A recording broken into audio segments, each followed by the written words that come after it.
Alors, je m'appelle Samir Toudji, j'ai 37 ans. Je fais de la bande dessinée et de l'illustration. En temps normal, je travaille avec un labo médical pour lequel je fais des illustrations pour de la sensibilisation, pour des conseils de prévention. Et pour le reste du temps, je fais de la BD, je travaille sur mes propres projets.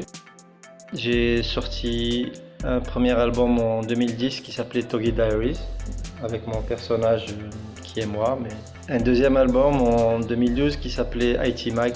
C'était un recueil de planches que je faisais pour un journal spécialisé dans tout ce qui est informatique et technologie. J'ai aussi initié un projet avec des amis qui s'appelait Freelestine.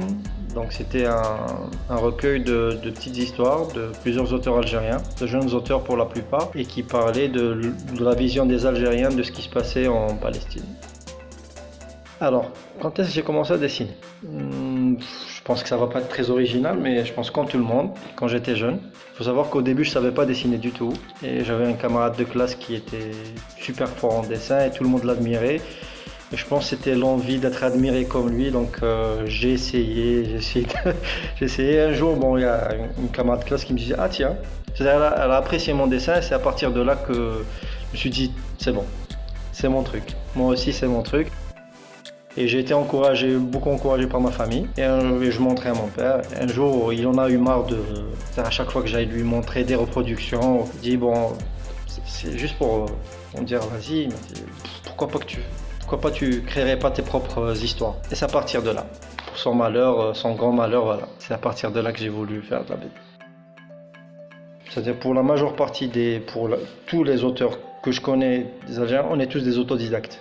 Donc on n'a pas eu d'école, on n'a pas eu à apprendre des règles. Et un des trucs que je ne maîtrisais pas, c'était l'anatomie.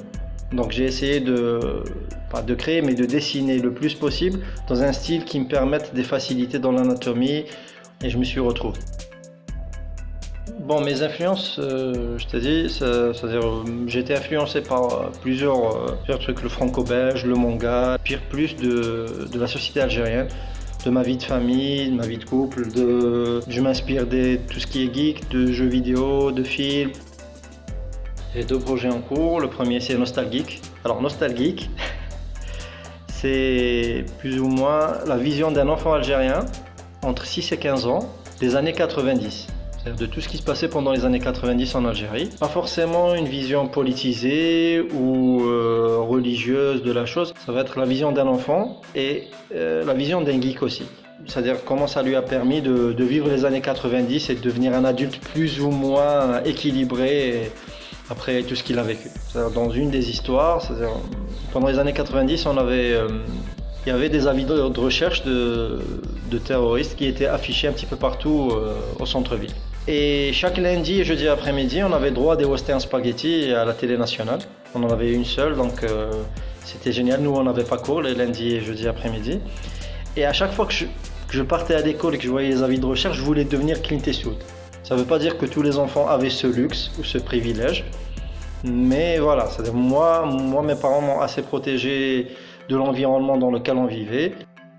Et le deuxième, c'est un projet en cours, c'est un petit projet de royal fantasy mais avec des animaux, des aventures de Flilis. Je fais 4 planches par 4 planches. Chaque 4 planches, j'essaye de deviner la suite et j'essaye de voir où c'est que ça peut me mener. Voilà, c'est un truc pour me relaxer et j'aime bien aussi. Donc le festival de la bande dessinée d'Alger, je pense que ça a commencé en 2008.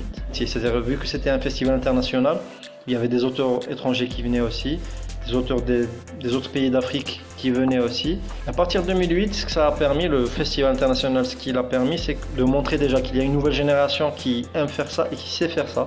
Ça a permis de montrer un grand nombre d'Algériens qu'en fait c'était pas un sous-métier ou que c'était pas un hobby. En fait, ça pouvait être un vrai métier et que voilà.